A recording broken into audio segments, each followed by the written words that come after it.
The building of Almeida and Sons Consulting was imposing, with glass walls reflecting the morning light and a lobby always buzzing with executives in suits, polished shoes, and hurried voices. For anyone passing by, it was a symbol of prestige, a place where only the big players belonged.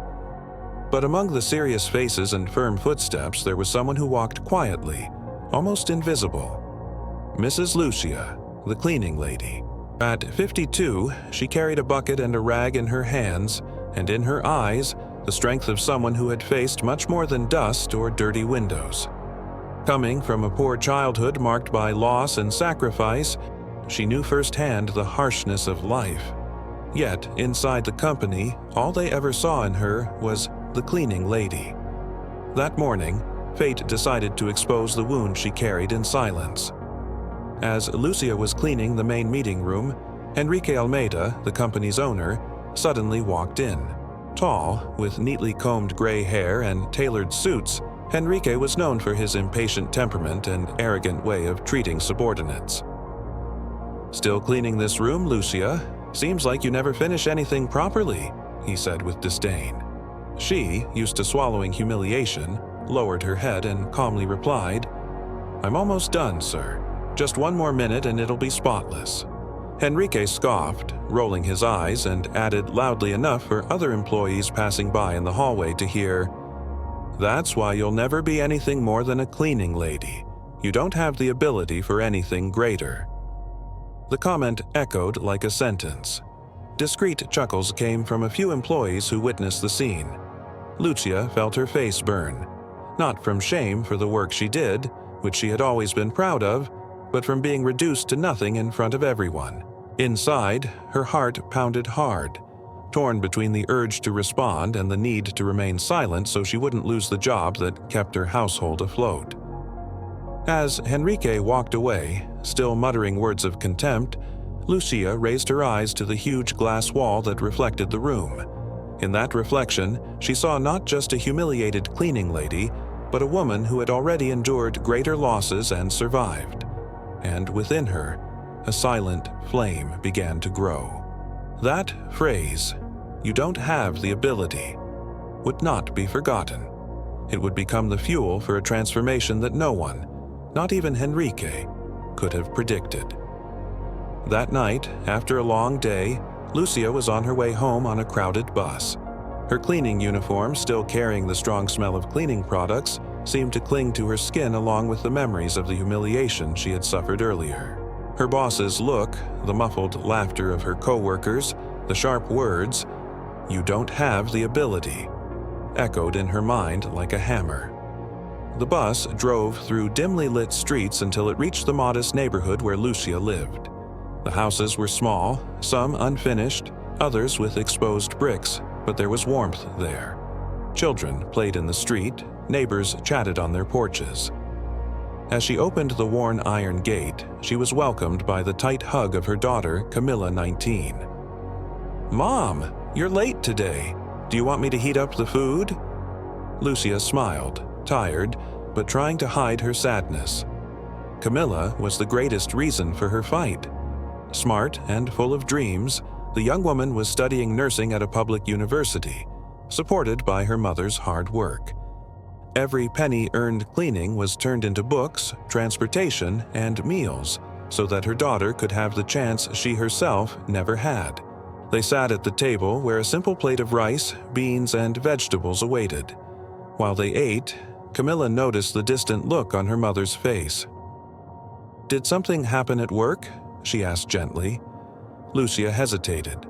She didn't want to burden her daughter, but she couldn't pretend everything was fine either.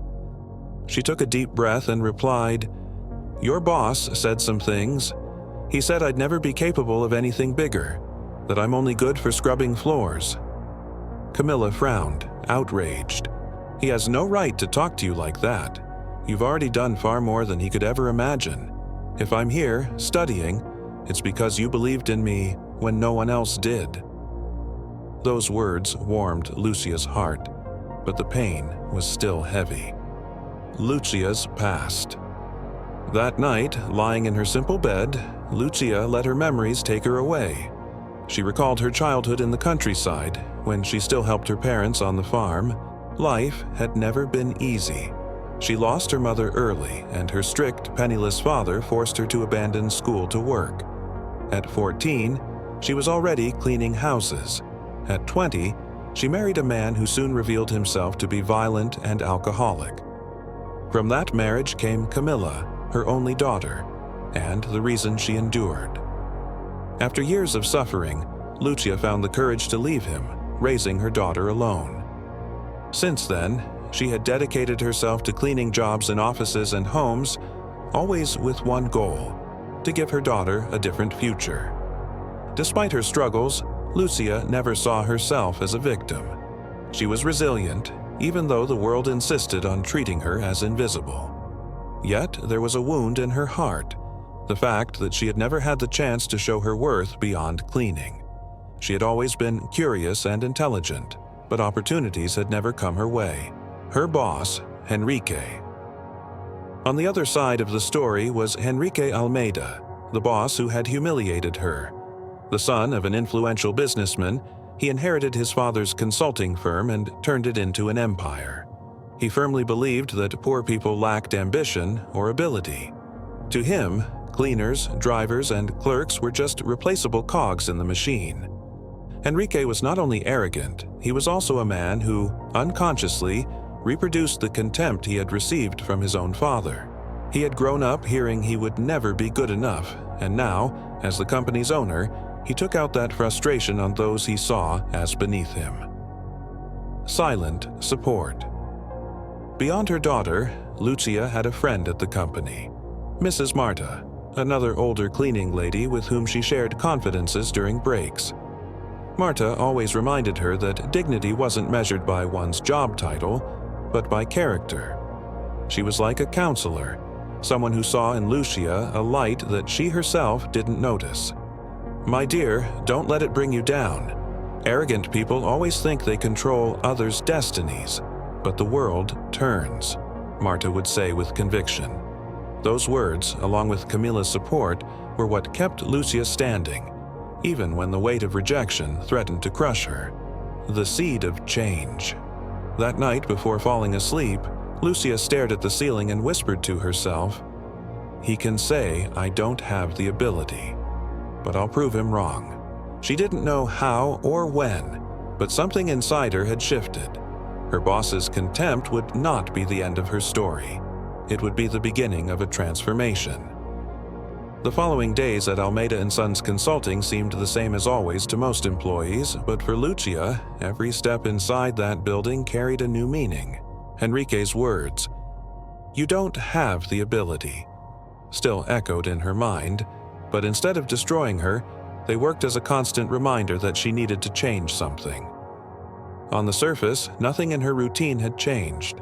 She still arrived early, cleaned hallways and bathrooms, prepared meeting rooms for the suited executives. But now, as she walked through the same corridors where she once felt invisible, she looked around with sharper eyes. She observed conversations, notes left behind on desks, walls filled with strategies and charts. Although no one noticed, Lucia had a rare ability. She absorbed everything around her. In silence, she learned to recognize patterns, understand business terms that once sounded strange, and even anticipate what the executives would discuss in certain meetings. It was as if her mind, once numbed by routine, had finally awakened. A revealing slip? One rainy afternoon, fate placed an unexpected opportunity in her hands. While cleaning the conference room, she found a tablet forgotten on the table. The screen was still lit, displaying graphs and reports. Instinctively, her eyes scanned the lines of text. She didn't understand everything, but she noticed one alarming detail: a mistake in the numbers that could cost the company millions. Startled, she quickly turned off the device and put it back in place, but the information stuck in her mind. For the first time, she realized she knew something the suited men hadn't noticed. Later, she quietly mentioned it to Mrs. Marta. "I saw something in the papers in the room. I think there was a big mistake in the numbers." Marta chuckled, amused by her friend's boldness. "Oh, Lucia, leave that to them. We just clean the floors." But Lucia couldn't forget. The eye of opportunity. The next day, the company was buzzing. People whispered about a major contract that was about to be signed but had been postponed due to inconsistencies in the reports. Lucia overheard a frustrated manager mutter in the hallway, "How did we let such a basic mistake slip through?" Her heart raced. She knew exactly what he was talking about. From that moment on, she paid even closer attention. While cleaning rooms and corridors, her ears picked up fragments of conversations, and her mind pieced the puzzle together. Slowly, she realized that many of those who looked down on her didn't fully understand the very work they were doing. And that lit something inside her. The certainty that ability isn't measured by job titles but by dedication and a sharp eye. The silent confrontation. A week later, fate put her face to face with Henrique again. He entered the meeting room in a hurry while Lucia was arranging chairs. "Still at this, Lucia? You never learn to be quick, do you?" he said with disdain. She took a deep breath, fighting the anger. This time, however, she didn't lower her head. She looked him straight in the eye and calmly replied, "Maybe I'm not as fast as you'd like, but I notice details that others ignore." Henrique raised an eyebrow, surprised by her boldness, then let out a short, sarcastic laugh. "Details?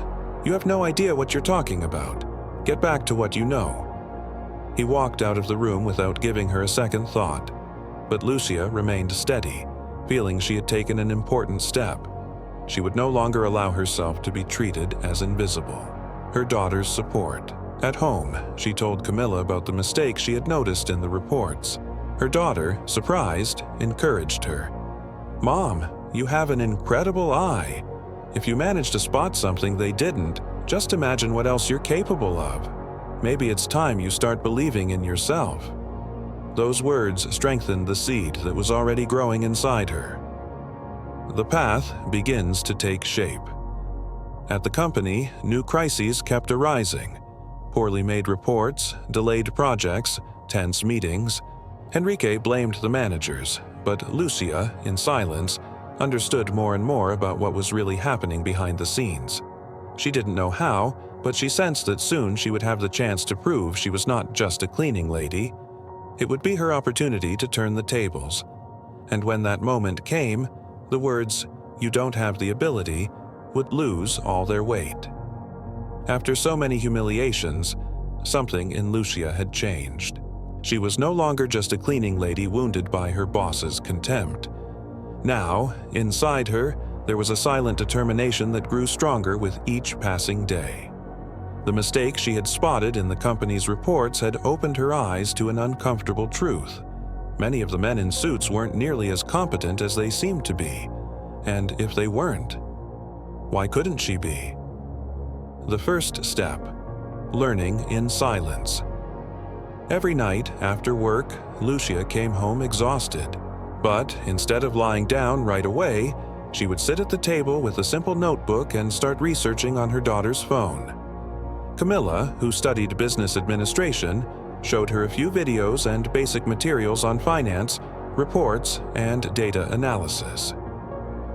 "Mom, this is the same stuff they do at the company, just in complicated English," Camilla would say, laughing. And Lucia absorbed every word. She wrote down formulas, technical terms, and practical examples.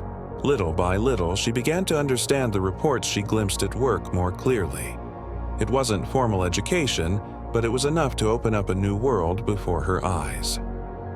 The second step: observing with intelligence. At the company, cleaning was no longer just a mechanical service. Every room she cleaned was also a classroom.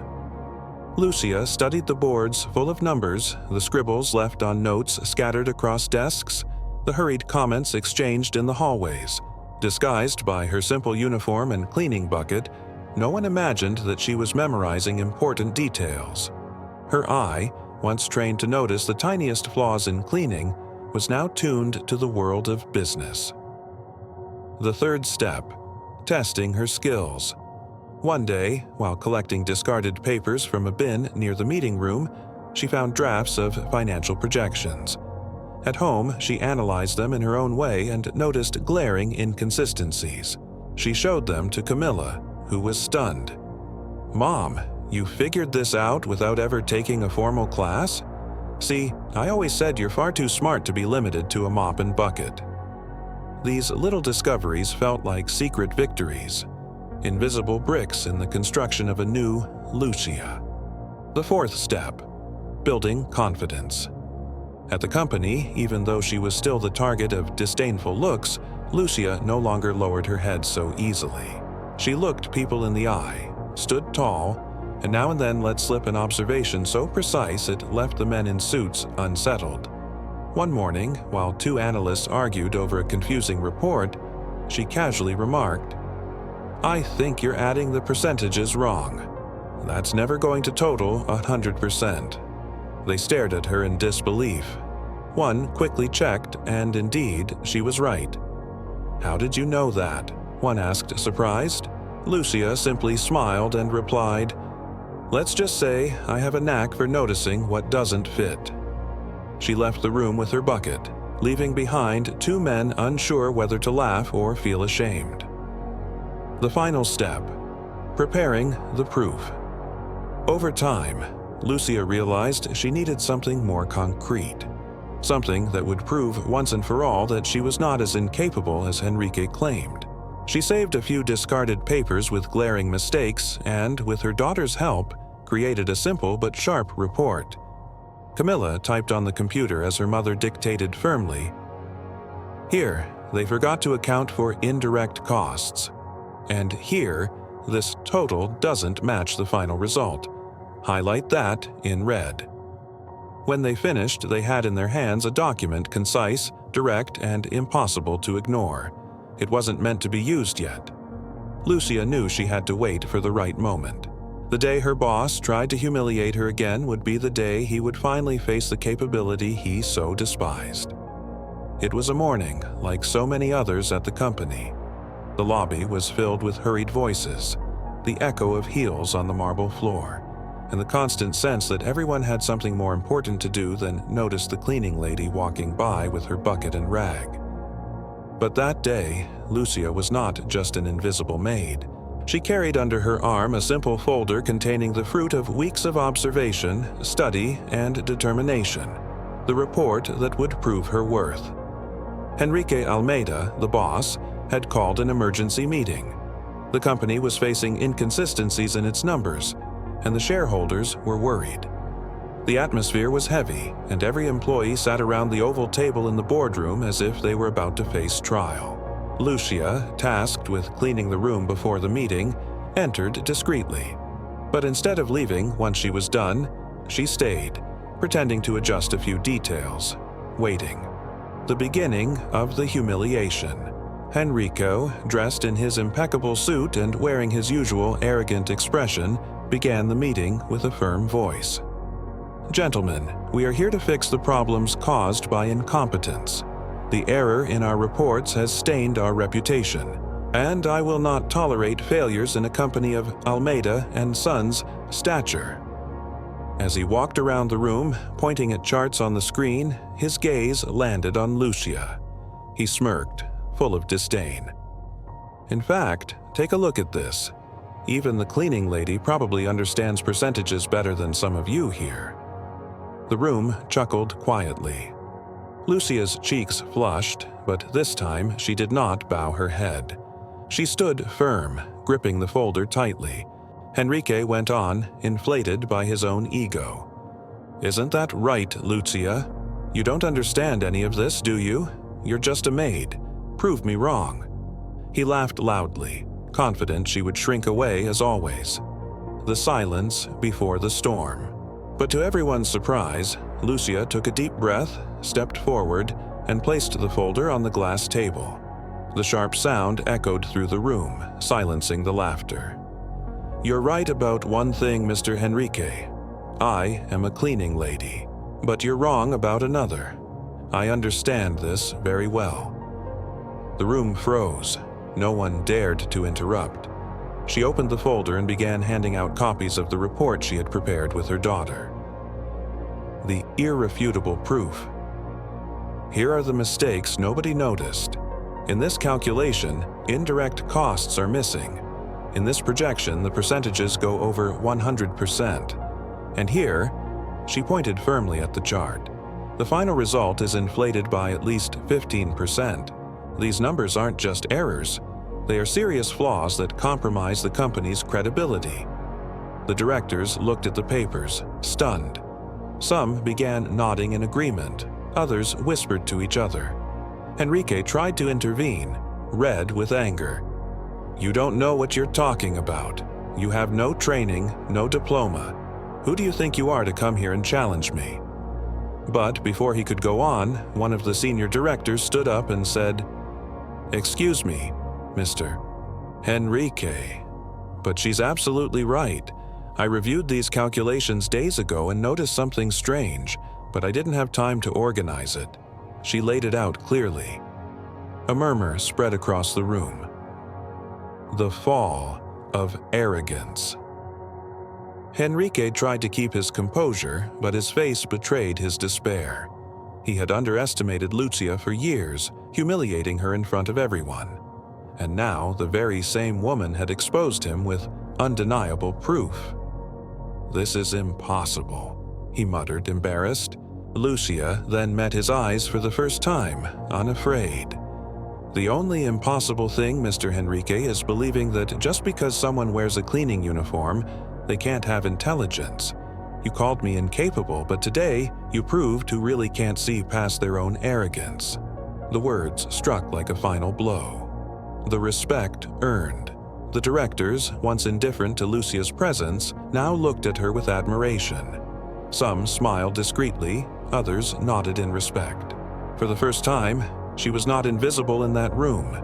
She was heard, and Henrique, once so powerful and untouchable, felt for the first time the weight of shame in front of everyone. The silence hung heavy in the room after Lucia's words. The directors flipped through the papers, some already whispering among themselves, and Henrique, once so confident, now sat motionless. Suddenly, one of the younger directors, Marcelo, stood up, his eyes fixed on the report. "Wait a moment. These inconsistencies aren't just mistakes. They're clear manipulations in the numbers. Someone tampered with these reports on purpose." Everyone exchanged shock. Henrique tried to regain control. "That's absurd. Are you suggesting that someone on my team committed fraud?" Marcelo placed the report on the table and pointed directly to the projector screen. "I'm not suggesting. I'm showing it. There are repeated patterns, sloppy copy-pastes, even forged digital signatures. Someone inflated the results to cover losses and deceive the shareholders." For the first time, everyone realized that Lucia's discovery was far bigger than they had imagined. The truth comes out. Another director, older and gray-haired, crossed his arms and fixed his eyes on Henrique. "These documents, they were approved directly by you, and now it's clear they weren't mistakes. They were fraud." Henrique began to sweat. The arrogance that had all... He tried to stand, but his voice shook. "You're all going to believe a cleaning lady over me? This is ridiculous." But unlike what he expected, no one laughed. No one defended him. On the contrary, every eye turned to Lucia with respect, and to him with suspicion.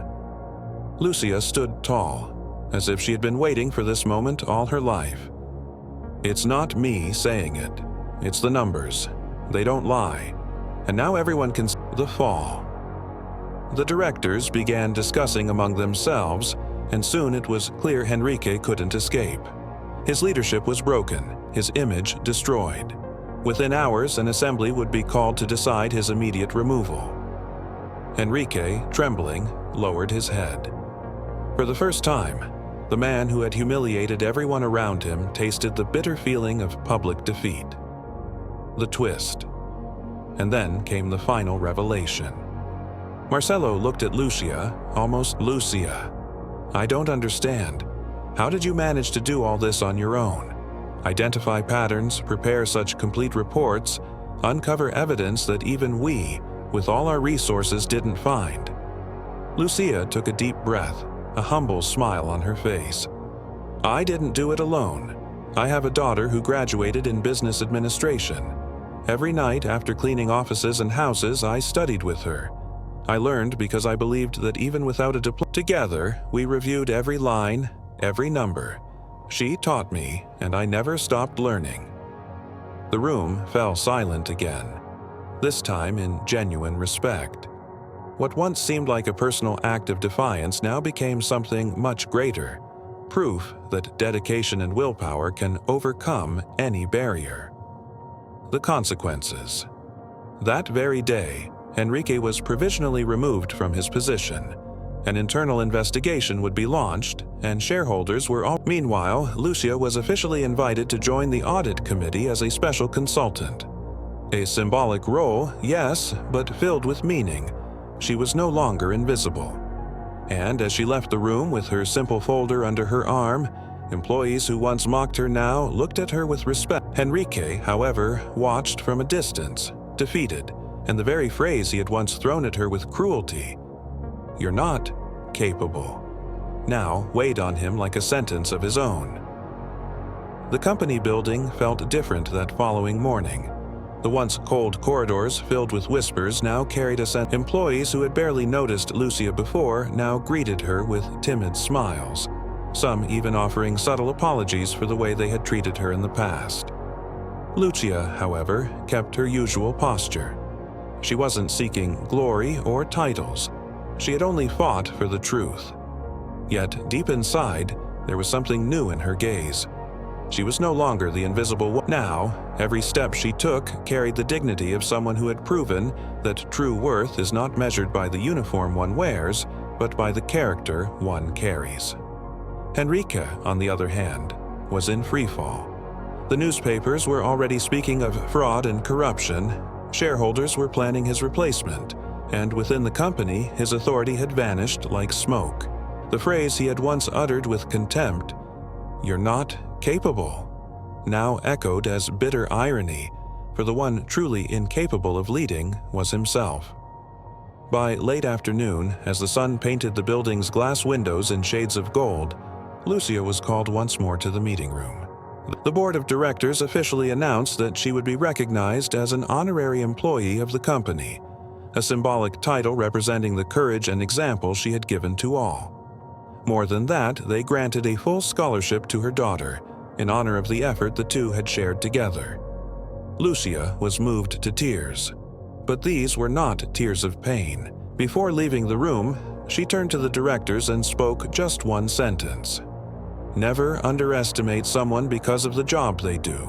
A person's true worth goes far beyond what they wear or what they do to survive." The room remained in absolute silence.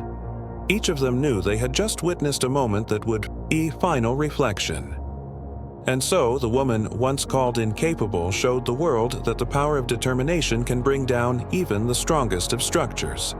That truth, once revealed, has the power to expose the mighty and uplift the humble. As she walked back home with steady steps, Lucia knew her life would never be the same again. She hadn't needed to scream, nor to take revenge with violence or hatred. Her vengeance had been silent, intelligent,